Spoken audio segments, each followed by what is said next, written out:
Hey everybody, Alex Kazora, SteelersDepot.com, back with some Pittsburgh Steelers tape breakdown and analysis. Big question on everyone's mind through the first 2 weeks of the Steelers season is, despite all their efforts to improve and change the offensive line, the coaching staff, of course, the first round addition of Najee Harris, why is this Steelers run game still so lackluster? There's a lot of reasons for that. It's impossible to pin it on one man or one unit, but today I want to look at how close this offensive line has been to breaking off some big runs, and the difference between a run that goes somewhere and a run that goes nowhere can often be the difference between one or two key little nuances and blocks in technique and execution.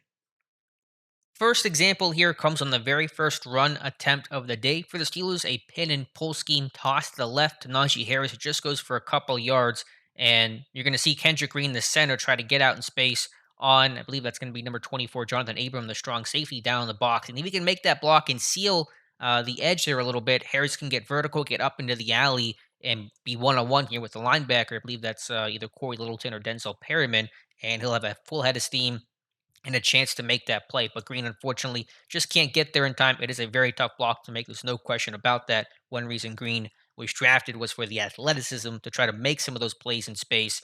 Ultimately, cannot. But if he can do that, because it's a good job up front here by Dotson and by Pat Frymuth here to be able to down block here to basically crack the end. A great reach block by Kevin Dotson to get his head across and his hip set to down block. Moore's out in space. Green's trying to get out in space. Just can't get quite that block on Abram there. Abram's able to duck under it and trip up Najee, who breaks the tackle and is able to stay on his feet for a moment, but then has no way to break that second tackle. So close on that play. If it's done properly in the way that it would be drawn up, you're going to get this, like the old seal here, seal there, alley there, and Harris getting vertical, shoulder square, full out of steam, potentially one on one with a linebacker. And I'll take my chances there with Harris making that play.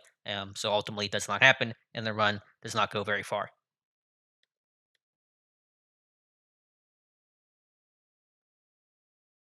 This one really embodies how fine that line between a successful run and an unsuccessful run can be in the NFL. And this play should have gone for big yardage. And it's really frustrating, I'm sure, to the team, and definitely frustrating to you and I that it did not. So, what happens here? It's a gap run to the right. You're going to get down blocks here, front side by Trey Turner, and a core four with Dotson and Fryermuth pulling around. And they all do their job fine. A core four doesn't have to do a whole lot, though he does a great job there at the second level. But front side of this thing, Turner, down block, a core four climb, Dotson and Fryermuth pulling across, and they all do their jobs. The one guy who doesn't do his job on this play is going to be Kendrick Green, who should be able to execute this down block here on this defensive tackle. He cannot, and allows the D tackle to swim over and come down the line and make this play. So I run this thing through, and then we'll kind of slow it down and talk through it. But almost all this is blocked up really well, except for that one block. And what happens here is Watt 77, Quentin Jefferson, he's going to swim over Kendrick Green, and then he's going to be able to close this gap here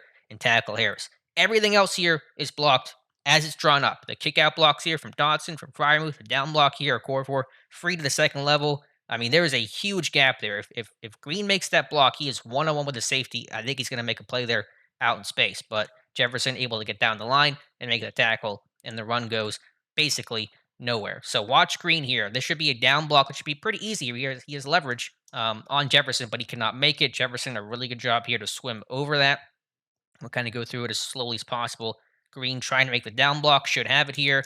And then just, he's a little off. I think his angle of departure was poor here, a little too underneath instead of getting kind of over the top and really riding him down the line. And Jefferson able to swim over that block and then work his way down the line, following that pulling guard and fill that gap, make the play. But that is blocked up like 95% well, but it's that last 5% Green on a block he's capable and should have made that really cost Pittsburgh here. So go back and watch it again.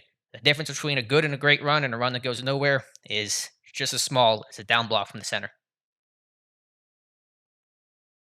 Red zone run for Najee Harris, and I don't often look at the top-down view of the old 22. Normally, I look at the end zone tape, but this I think gives a better look of things down here, close near the goal line. Pat Frymuth on a split zone block, trying to come across here, does not execute this block, and ultimately, the guy he's got to try to kick out, the end man, is able to make this tackle around Harris's legs and stop him from getting upfield and probably into the end zone. So You can probably see it there pretty clearly. Frymuth pulling across and just not a great angle.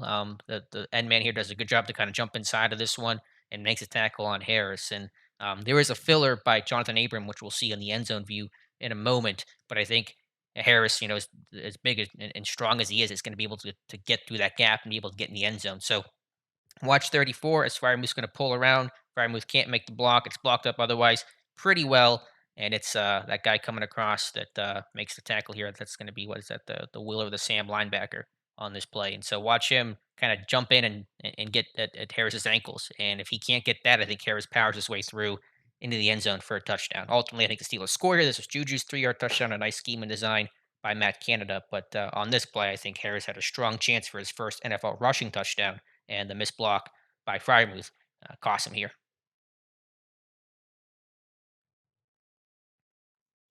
Last example here, backup running back Benny Snell in the game. A little full block here from Trey Turner, who's going to be on the down block, and Green pulling across on the front side of this one. It's blocked up pretty well, but again, backside issues on this play. You have Green and Dotson working down the line to be able to seal those guys, but it's the backside block here. Zach Gentry unable to really cut off that backside defensive lineman. I believe that's Carl Nassib on this play.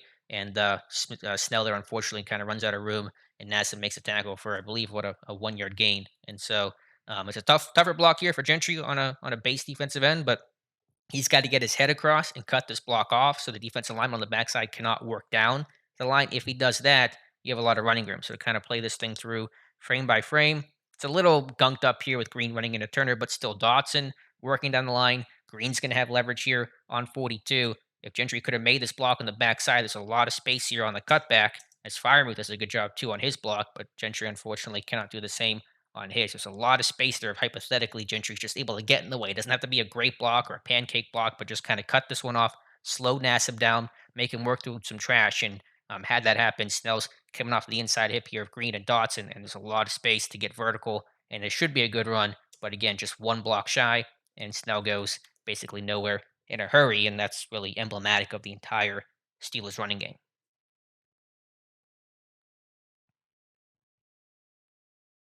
So just four examples there of the Steelers' 12 runs by running backs in this game. That's a third of them where there's just one block that has to get made, just one guy doing his job, and it's not just one guy. We've seen it from Pat Frymuth, Zach Gentry, Kendrick Green, other examples we could talk about and show you in this game. Some other plays that were more debatable from a core four and guys like that, but I think four really clear examples of how close this team could be to having some big runs. But to be fair, you could say that about any team that's not being successful in the NFL. Every team can be close to busting that big play if they do their job. So I just want to illustrate what that line looks like, some of the issues with the run game, and certainly bottom line is it has to get better. These guys have to do their jobs. You can't just say for 8 weeks that, oh, we're so close, we're almost there. It's just one guy doing his job. You say that for too long, then guys aren't going to have jobs anymore. Your team's not going to be winning. So certainly things that have to get corrected. This is not to excuse or absolve any of these guys. It's to explain some of the issues and try to give you guys a view of why things have been so poor